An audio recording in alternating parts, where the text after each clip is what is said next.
할렐루야! 우리를 형통케 하신 주님을 찬양합니다. 주님 마음을 모아서 주님 앞에 영광 올려드립니다. 모든 감사와 찬송과 영광을 오직 주님만 홀로 받기를 축복합니다. 할렐루야!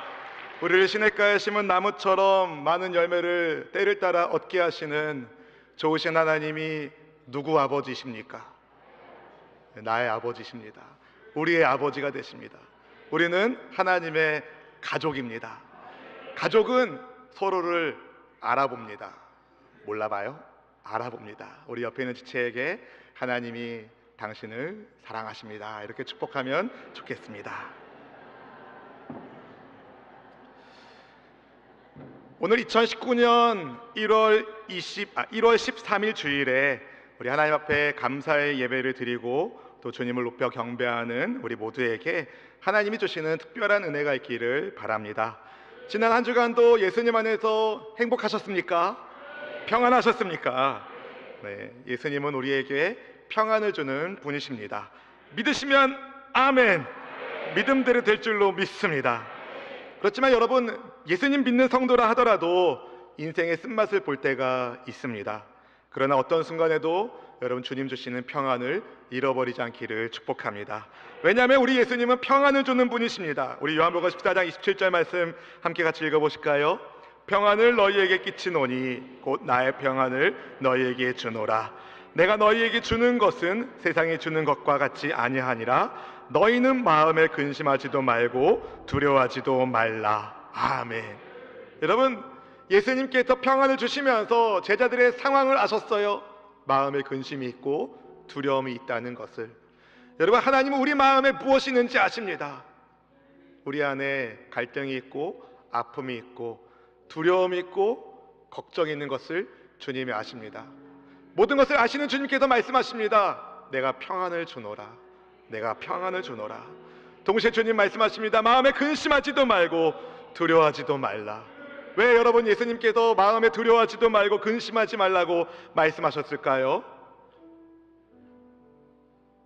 우리의 마음을 두렵게 하고 근심하게 하는 것을 우리 주님이 책임져 주신다는 거예요. 주님의 평안이 이 시간 우리 가운데 임하기를 축복합니다. 우리 예수님의 마음으로 이 찬양을 주님 앞에 올려드리면 좋겠습니다. 평안을 너희에게 주노라. 평안을 너희에게 주노라. 세상이 줄 수 없는, 세상이 줄 수도 없는 평안,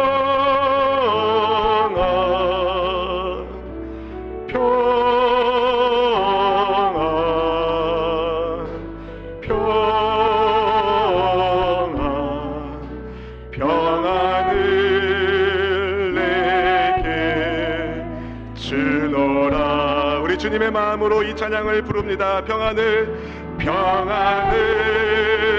너에게 주노라.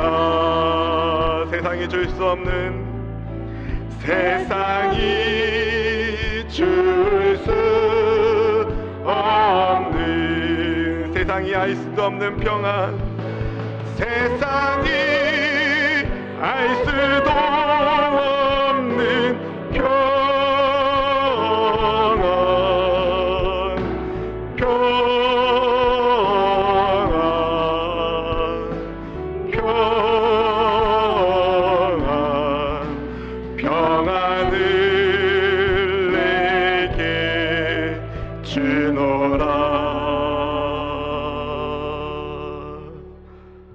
마음에 근심이 있고 두려움이 있는 제자들을 찾아오신 주님께서 평안을 너희에게 주노라.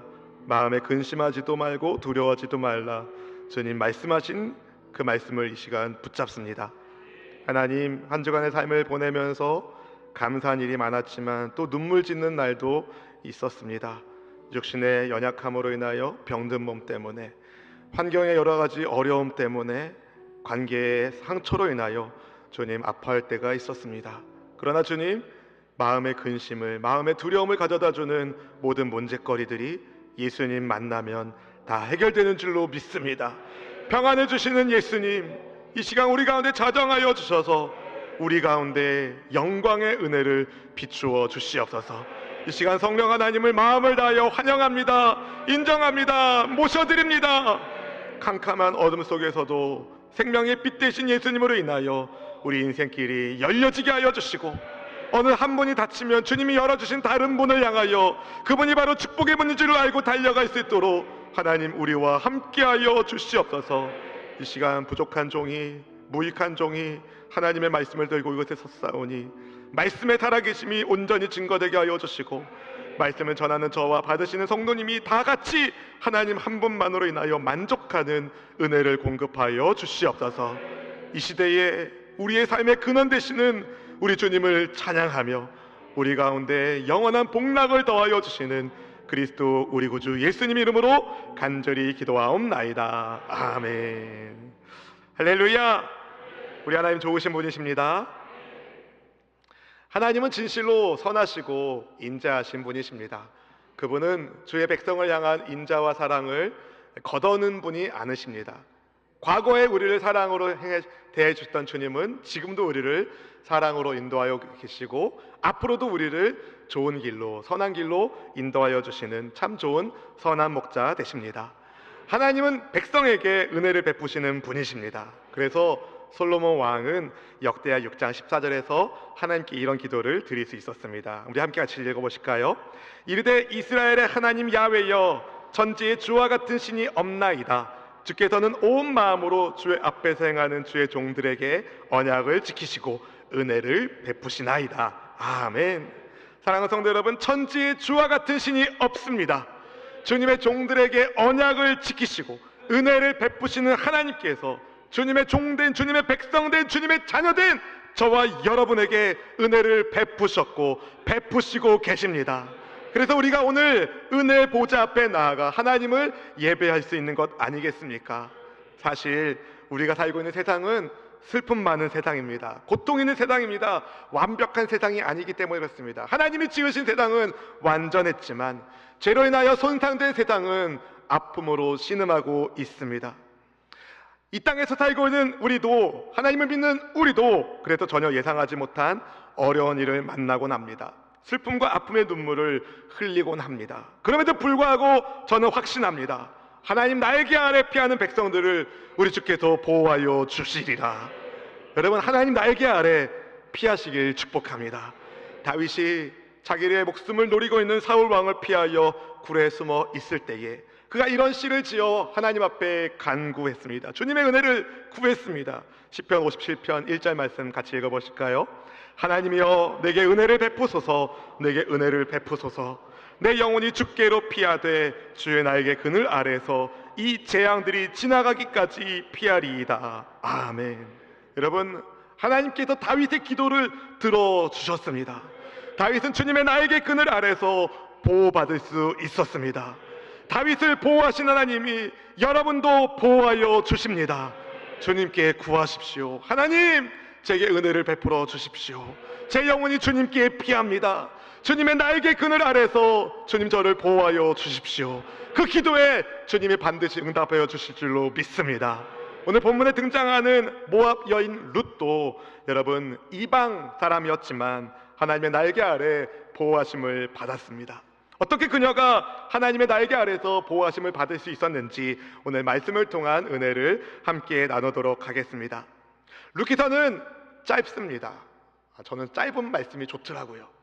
룻기서는 4장밖에 안 됩니다. 그리고 술술 읽힙니다. 아주 재밌는 단편 소설을 읽는 것처럼 보입니다. 그러나 여러분, 룻기서에는 보아스라는 한 경건한 남자를 하나님이 싫게 하셔서 그를 통하여 은혜가 무엇인지, 하나님의 은혜가 무엇인지, 헤세드가 무엇인지, 예수님의 은혜가 무엇인지 우리에게 조금이나마 맛볼 수 있게 합니다. 그런데 룻기서의 출발은 굉장히 어둡게 시작하죠.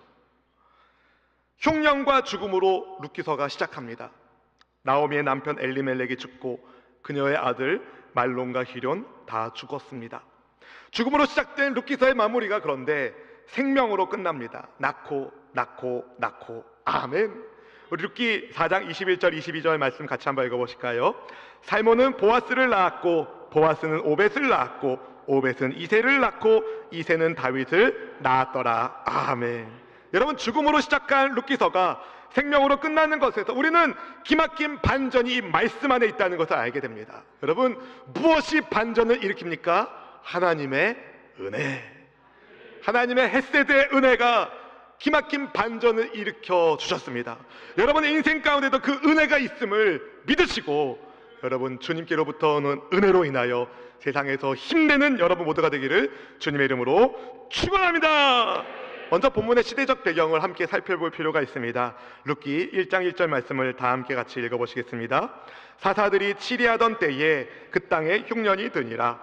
유다 베들레헴의 한 사람이 그의 아내와 두 아들을 데리고 모압 지방에 가서 거류하였는데, 이 룻기 1장 1절에 어두운 신호가 몇 가지가 있습니다. 사사들이 치리하던 때에, 사사들이 이스라엘을 치리하던 때에 이스라엘은 영적으로, 사회적으로, 도덕적으로 무척이나 어두웠던 시대였습니다. 그런 때에 그 땅에 흉년이 들었습니다. 흉년이 들었으니까 인심이 각박해지겠죠. 경제가 어려우면 인심이 각박해지는 것처럼 어려운 일이 이스라엘 땅 가운데 임했습니다.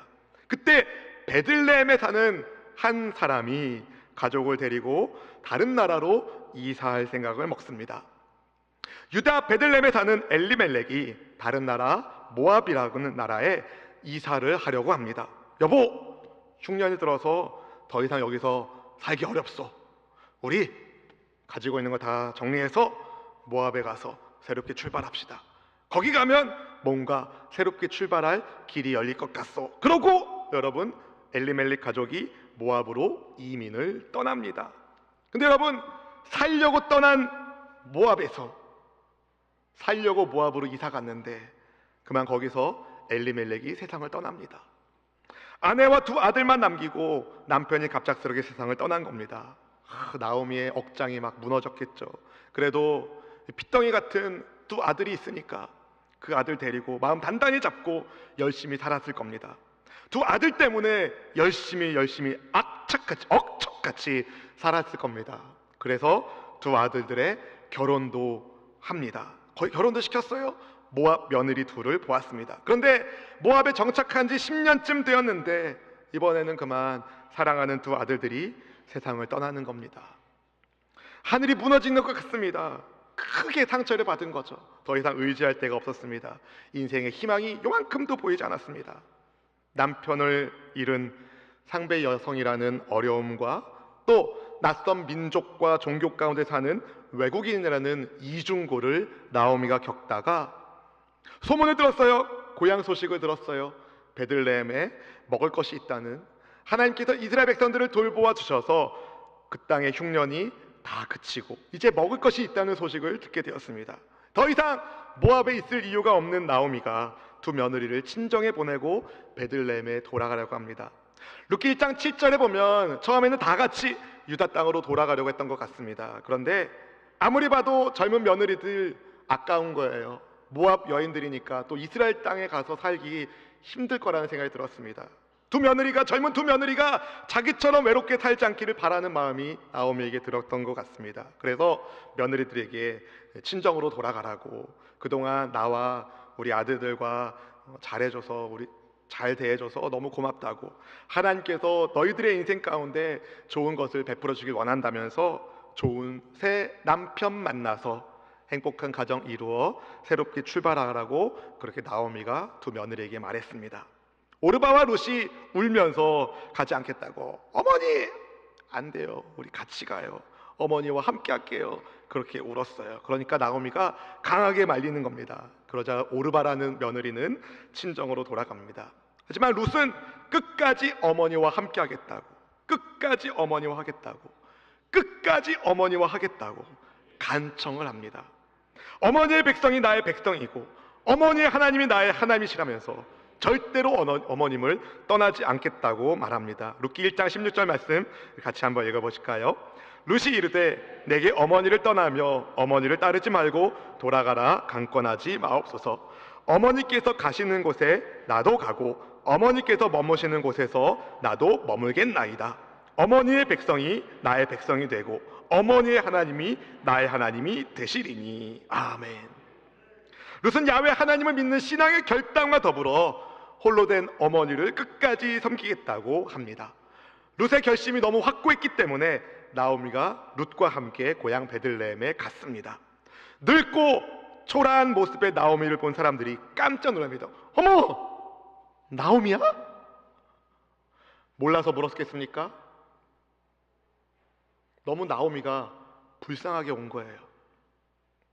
고향 사람들이 나오미라 부르니까 나오미가 나를 더 이상 나오미라고 부르지 말라고, 쓰디씀, 괴로움이란 뜻의 마라라고 부르라고 말합니다. 스스로 이름을 가리켜 이 괴로움, 쓰디씀 이렇게 지은 거예요. 왜 그렇게 별명을 말합니까? 하나님께서 자기를 그렇게 징계하셨다고, 하나님께서 자기 인생을 쓰게 만들었다고 그렇게 말하는 겁니다. 나오미는 자기가 풍족하게 베들레헴에서 나갔지만 비어서 돌아왔다고 말했습니다. 그런데 여러분, 나오미는 결코 비어 돌아오지 않았습니다. 나오미 옆에는 누가 있어요? 룻이 있어요. 룻이. 나오미 옆에는 룻이 있었습니다. 그런데 모압 젊은 처자가 이스라엘에서 뭐 할 수 있겠어요? 시어머니도 그렇고 룻도 그렇고 큰 기대와 소망이 없었습니다. 그러나 하나님께서는 모압 여인 룻을 통하여 나오미의 인생에 은혜를 베푸시는 반전의 역사를 이루어내셨습니다. 사랑하는 성도 여러분, 여러분의 인생에도 하나님이 주시는 만남의 축복으로 인하여 은혜의 반전이 있기를 축복합니다. 베들레헴에서 나오미와 룻이 할 수 있는 일이라고는 가난한 사람들이 할 수 있는 남의 밭에 떨어진 이삭을 줍는 일밖에 없었습니다. 몸도 노쇠하고 마음도 연약해진 심약한 나오미가 하기에는 좀 힘든 일이었던 것 같습니다. 그렇다고 자기를 따라온 며느리한테 남의 밭에 나가서 이삭 좀 주워오라고 말하기 어렵지 않겠습니까? 그런데 룻이 먼저 나서서 어머니에게 이삭을 주우러 가겠다고 말씀을 드리는 겁니다. 룻기 2장 2절 말씀을 같이 읽어보실까요? 모압 여인 룻이 나오미에게 이르되 원하건대 내가 밭으로 가서 내가 누구에게 은혜를 입으면 그를 따라서 이삭을 줍겠나이다 하니 나오미가 그에게 이르되 내 따라 갈지어다 하매. 여러분, 이 대화를 보면서 좀 정상적인 대화처럼 느껴지십니까? 어머니, 제가 나가서 이삭을 주울 수 있도록 누군가로부터 은혜를 입으면 그렇게 이삭을 주워 오도록 하겠습니다. 그랬더니 나오미가 그러거라, 내 따라 그렇게 해라, 이렇게 얘기한 이 대화가 여러분 너무 정상적으로 들리십니까? 비정상적으로 들릴 이유는 또 뭡니까? 왜 반응이 없으십니까? 네, 여러분, 정상적으로 들리지 않아요. 왜냐하면 이스라엘의 율법에 따르면 이삭의 곡식에서 떨어진 이삭 있잖아요. 그 이삭을 줍는 것은 고아와 남편을 여인들에게 허락된 양식이었습니다. 그렇게 해도 됩니다. 율법이 정한 거예요. 그런데 룻이 뭐라고 그래요? 누군가에게 은혜를 입으면, 주인의 허락을 받으면 얘기하는 거죠. 여러분, 사사시대는요 하나님의 말씀을 잘 지키지 않는 시대였습니다. 영적으로 사회적으로 무너진 시대니까 주인의 허락을 받아야 이삭을 주울 수 있었어요. 그런데 모압 여인이잖아요. 룻 뒤에는 모압 여인이라는 꼬리표가 붙어 있어요. 이스라엘 사람들이 싫어하는 모압 여인이라는. 젊은 모압 여인이 밭에 떨어진 이삭을 주우러 갔을 때 땅 주인들이 쉽게 허락했겠습니까? 안 돼. 저기 무섭다. 그러지 않았겠습니까? 성경에 나오지 않지만 룻이 그런 수모를 받았을 수 있습니다. 각오를 단단히 하지 않으면 안 되었습니다. 지나가는 사람마다 룻을 보면서 아무 말도 하지 않는데, 여러분, 아무 말도 하지 않는데 옆에서 누가 이렇게 훑어보십시오. 기분이 나쁩니다. 사실 룻은 이렇게 고생할 이유가 없었습니다. 친정집에 돌아갔다면 하지 않을 고생이었습니다. 그러나 룻은 하나님을 믿는 신앙으로 시어머니를 잘 섬기려는 선한 마음으로 베들레헴에 간 겁니다. 선한 의도를 가지고 믿음을 가지고 간 베들레헴에서, 그런데 기껏 하는 일은 자존심 상하게 남의 밭에 떨어진 이삭을 허락을 받고 줍는 것이었습니다. 그러다 우연히 룻이 보아스라는 사람의 밭에서 이삭을 줍게 되었습니다. 그 기회를 얻었어요. 마침 보아스가 나타나 밭에서 추수하는 사람들과 인사를 나눈 다음에 룻을 보게 되었습니다. 보아스가 일꾼을 감독하는 사환에게 물어보는 겁니다. 저 여인이 누군가? 저 젊은 처자가 누군가? 예, 주인님, 저 여인은 나오미와 함께 모압 지방에서 온 모압 소녀입니다. 객관적인 사실을 말하는 것 같지만 나오미와 함께 모압 지방에서 온 모압 소녀라는 단어 안에는, 그 어구 안에는요, 룻을 향한 좀 낮게 보는 그런 뉘앙스가 있어요. 일꾼들의 뒤를 따라다니면서 곡식단 사이에 떨어진 이삭을 줍게 해달라는 요청을 아침부터 지금까지 하고 있습니다. 주인님 어떻게 할까요? 쫓아낼까요? 보아스가 룻에게 호의를 베풉니다. 본문 8절 9절 말씀을 우리 같이 한번 읽어보시겠습니다. 보아스가 룻에게 이르되 내 딸아 들으라. 이삭을 주우러 다른 밭으로 가지 말며 여기서 떠나지 말고 나의 소녀들과 함께 있으라. 그들이 베는 밭을 보고 그들을 따르라. 내가 그 소년들에게 명령하여 너를 건드리지 말라 하였느니라. 목이 마르거든 그릇에 가서 소년들이 길어온 것을 마실지니라 하는지라. 아멘. 보아스가 룻이 안전하게 보아스 소유의 밭에서 이삭을 마음껏 주울 수 있도록 배려해 주었고, 목마르면 일꾼들이 떠다 놓은 물을 마음껏 마실 수 있게 해 주었습니다. 예상하지 못한 큰 은혜를 룻이 입은 거예요. 그럼 룻은 어떻게 해야 돼요? 고맙습니다, 감사합니다, 그럼 될 일인데 룻이 보아스 앞에 뭐라고 반응합니까? 저는 남의 나라 여자인데 왜 내게 이런 은혜를 베푸십니까? 엎드려 절하며 보아스에게 질문합니다. 본문 10절 말씀 같이 읽어보실까요? 룻이 엎드려 얼굴을 땅에 대고 절하며 그에게 이르되 나는 이방 여인이거늘 당신이 어찌하여 내게 은혜를 베푸시며 나를 돌보시나이까 하니. 왜 이렇게 구구절절하게 물어봅니까? 그냥 고맙습니다 하고 이삭 주우면 될 텐데, 감사합니다 하면 될 일인데 왜 룻은 이방 여인이 나한테 이런 은혜를 베푸냐고 물어봤을까요? 예상하지 못한 은혜였기 때문에 그렇습니다.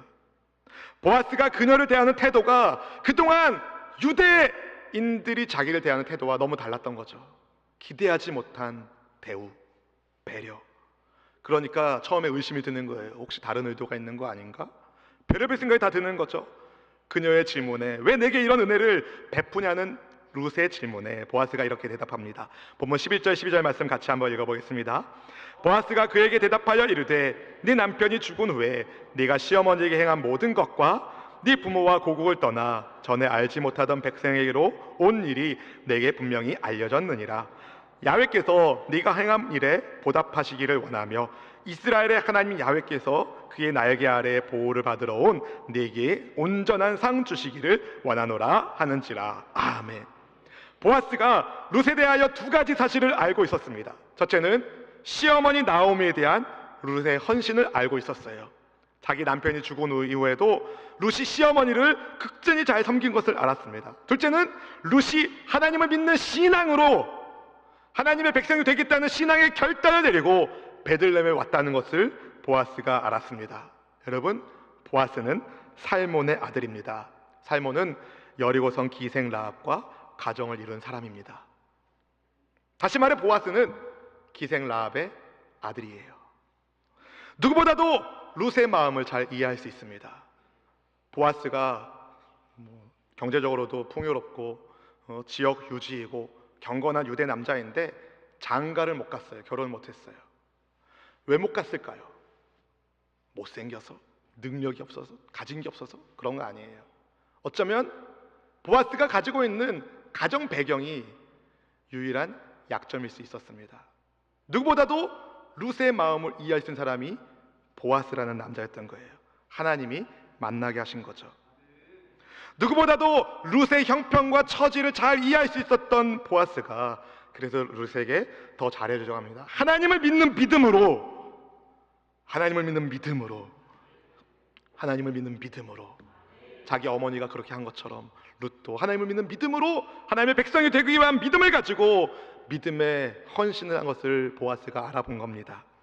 사랑하는 성도 여러분, 룻은 하나님의 날개 아래 보호받기 위하여 믿음의 결단을 내리고 시어머니와 함께 베들레헴에 갔습니다. 결코 쉬운 일이 아니었습니다. 대체로 많은 사람들이 무슨 일을 하다가 잘 안 되면 다시는 그 일을 하려고 하지 않습니다. 쓴맛을 보면, 인생의 찬바람을 맞으면 다시 일어나서 도전하는 것을 꺼려합니다. 두려움 때문에, 또다시 상처받고 싶지 않기 때문에. 하지만 룻은 하나님 백성들의 것을 작정하고, 모압 여인이 이스라엘 땅에 가면 상처받을 거 예상하지 못했겠습니까? 결단한 거예요. 혼자 되신 시어머니 내가 섬겨야지. 시어머니가 가르쳐 주신 하나님, 나의 하나님이신데 내가 하나님의 백성으로 살아야지. 그래서 룻이 고향을 떠나서 나오미와 함께 베들레헴에 간 겁니다. 어려움 중에도 신앙을 붙잡고 은혜의 삶을 살아가는 룻에게 하나님이 보아스라는 한 남성을 통하여 보호하심이라는 은혜의 상을 베풀어 주십니다.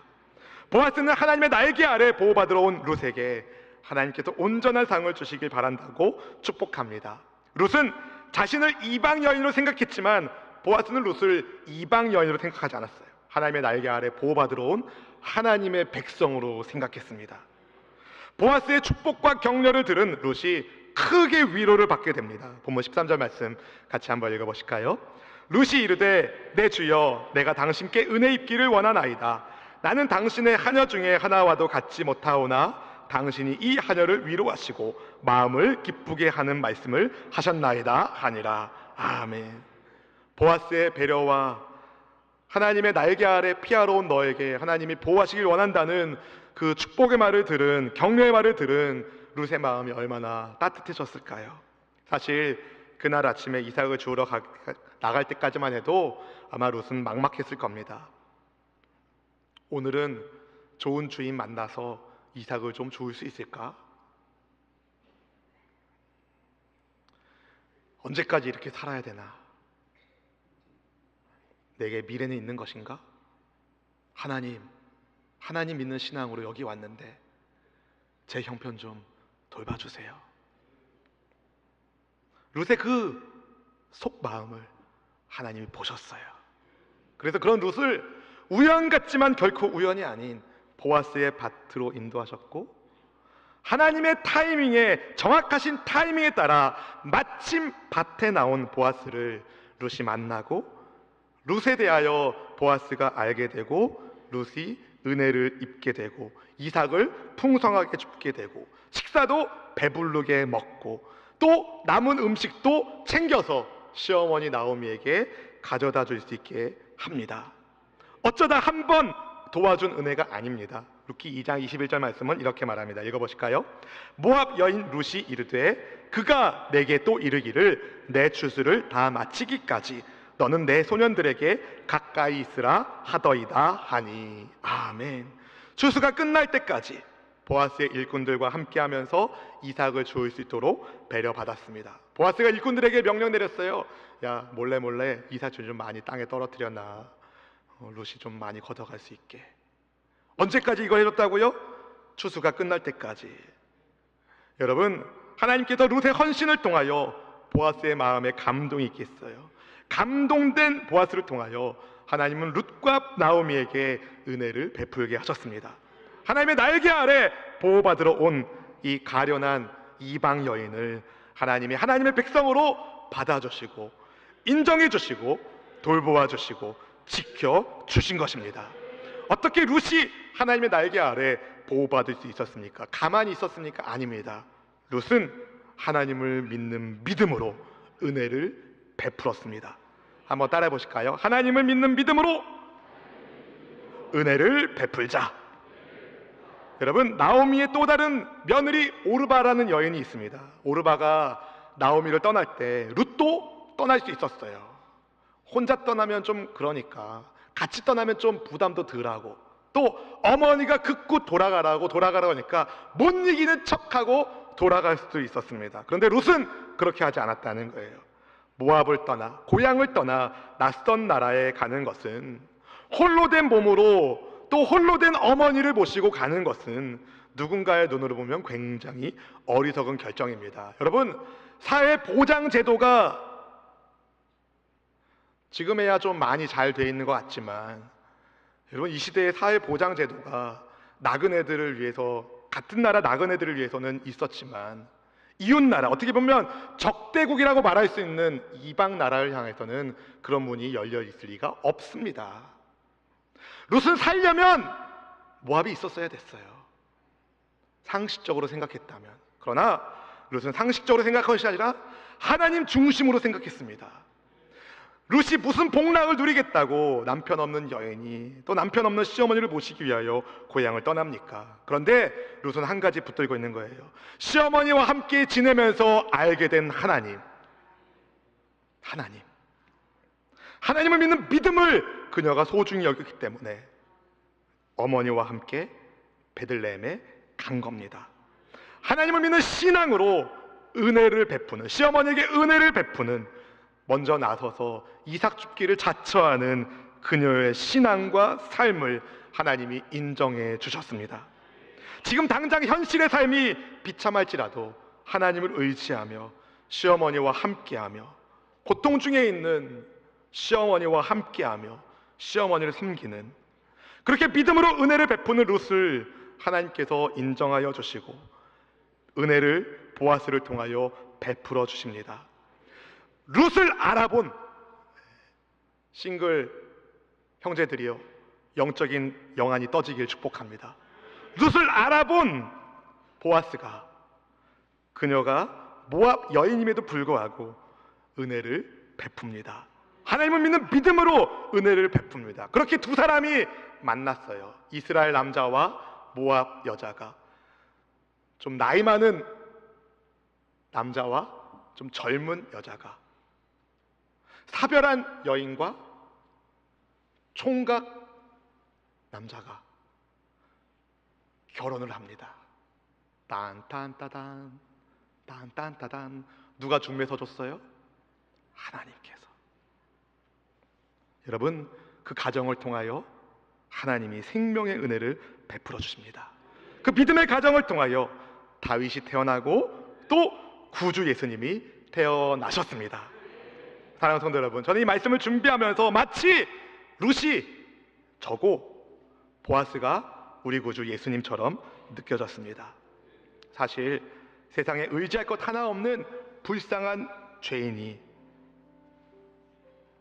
우리가, 하나님을 믿는 믿음 하나만으로 버티고 있는 우리에게 하나님은 보아스 같은 우리 예수님을 보내주셨고, 룻이 보아스를 만나 은혜를 입을 수 있었던 것처럼 거친 세상에서 믿음 하나만으로, 하나님 있는 믿음 하나만으로 버티고 몸부림치고 살고 있는 우리에게 예수님께서 은혜의 날개를 펼쳐주시고 은혜 가운데 함께하여 주시기 때문입니다. 하나님은 하나님의 날개 아래 보호받고 있는 우리가 하나님을 믿는 신앙의 힘으로 또 다른 누군가에게 은혜 베풀기를 원하십니다. 하나님을 믿는 믿음으로 은혜를 베푸십시오. 말로만이 아니라 행함과 진실함으로 은혜를 베푸는 사랑의 사람이 될 때에 하나님이 인정하는 믿음의 사람으로서, 주님의 날개 아래 보호받는 하나님의 가족으로서 예수님의 품 안에서 놀라운 보호와 안식, 평안을 반드시 누리게 될 것입니다. 여러분, 우리 예수님이 저와 여러분을 사랑하십니다.